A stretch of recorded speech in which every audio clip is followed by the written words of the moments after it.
ان دونوں سے زیادہ آپ حضور سے محبت کر لو تبھی آپ کا ایمان کامل ہوگا۔ بھئی ہم اتنے بڑے خطیب بن کے آئے ہیں تو دعویٰ تو ہمارا بھی ہے کہ ہم مومن کامل ہیں، لیکن دعویٰ اور ہے اور عملی طور پر اس کا ثبوت یہ بڑا کٹھن مسئلہ ہوتا ہے۔ کون ہے جو اپنے کو کہے گا میں مومن ناقص ہوں؟ ایک حافظ و قاری بھی تو کہے گا، یہ امام صاحب کہیں گے میں مومن کامل ہوں۔ ابھی جب ہر جمعہ میں ہم مومن کامل کی دعوت دے رہے ہیں تو خود تو مومن کامل ہوں گے ہی، یہ ہمارا خیال ہوگا کہ ہم مومن کامل ہیں، مگر حدیث کہتی ہے تم مومن کامل کب ہوگے؟ سب سے زیادہ کبھی کسی کو اپنے باپ سے پیار ہوتا ہے اور کبھی اپنے بیٹے سے پیار ہوتا ہے، یہ الگ الگ طبیعتوں پر ہوتا ہے۔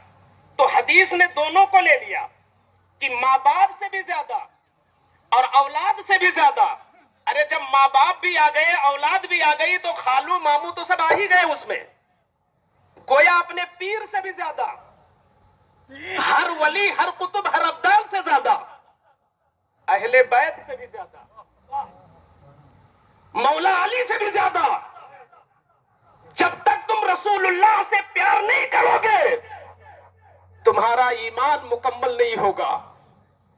دعوے پوری دنیا میں ڈنکے کے چوٹ پر پیش کیے جاتے ہیں، تقریر کرنے والا تقریر میں کہتا ہے، نعت پڑھنے والا نعت کی شکل میں کہتا ہے، مگر قربان جاؤ اس ہستی پر کہ نبی اور رسول کے بعد جس کا مرتبہ سب سے بلند ہے زمین پر، جو روحانیت میں بھی ان سب سے بلند ہے اور ولایت میں بھی سب سے بلند ہے، ان سے بڑا کوئی عالم نہیں ہوا، ان سے بڑا کوئی مفتی نہیں ہوا۔ مصطفیٰ کی حیات ظاہری میں جو مدینے میں فتویٰ دیتے تھے، مدینے میں فتویٰ دیتے تھے، ان کا نام صدیق اکبر ہے۔ زمانے رسول میں دارالافتاء میں جس کی سب سے شان بلند تھی وہ ہے صدیق اکبر۔ ہم تفریق کا یہ حق نہیں رکھتے کہ ولایت اور روحانیت میں یہ کوئی تفریق نہیں، اعلیٰ حضرت کی تحریروں کی روشنی میں ہر اعتبار سے اس پر اجماع ہے۔ افضل البشر بعد الانبیاء بالتحقیق، تحقیق یہی ہے کہ نبیوں کے بعد سب سے بلند صدیق اکبر ہیں۔ تو آپ کی شان جب اتنی بلند ہے تو آپ کے ایمان کی شان ذرا دیکھو۔ آپ نے پریکٹیکل طور پر ثابت کر دیا کہ ہمیں اپنی اولاد سے بھی زیادہ حضور سے محبت ہے۔ لاؤ کوئی ایک ایسا ولی، لاؤ کوئی ایسا فرد جس نے عملی طور پر صدیق اکبر کی مثال پیش کی ہو۔ اسلام کی پہلی جنگ ہے، نام ہے جنگ بدر۔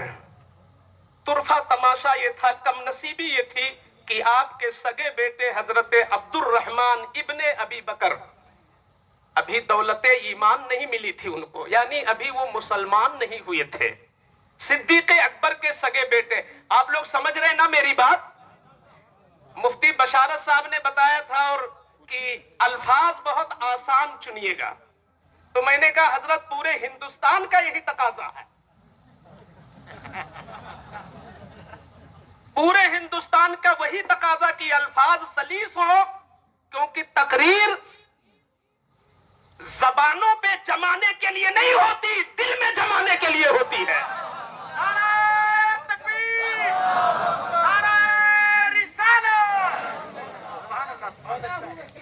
حضور کے عشق کی بات کر رہے ہیں، توجہ ادھر ادھر نہ جائے، ذکر مصطفیٰ میں دل نہ لگے تو صدیق اکبر کہتے ہیں اس مسلمان کو اپنے ایمان کی جانچ کروانا چاہیے۔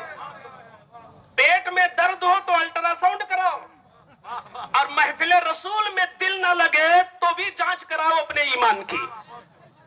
ایمان کی جانچ دل سب کا لگنا چاہیے، کسی اور، ارے لیلا اور مجنو کی محبت اور شیری اور فرحات کی محبت نہیں ہو رہی ہے، جس کی محبت تمہارے ایمان کی جان ہے، جن کی محبت تمہیں دنیا میں بھی کام آئے گی، قبر میں بھی کام آئے گی، حشر میں بھی کام آئے گی، پل صراط میں بھی کام آئے گی، جنت میں بھی کام آئے گی۔ آج ان کی محبت کا نشہ میں پلانا چاہتا ہوں۔ صدیق اکبر کا سگا بیٹا ابھی مسلمان نہیں ہوا، ابو جہل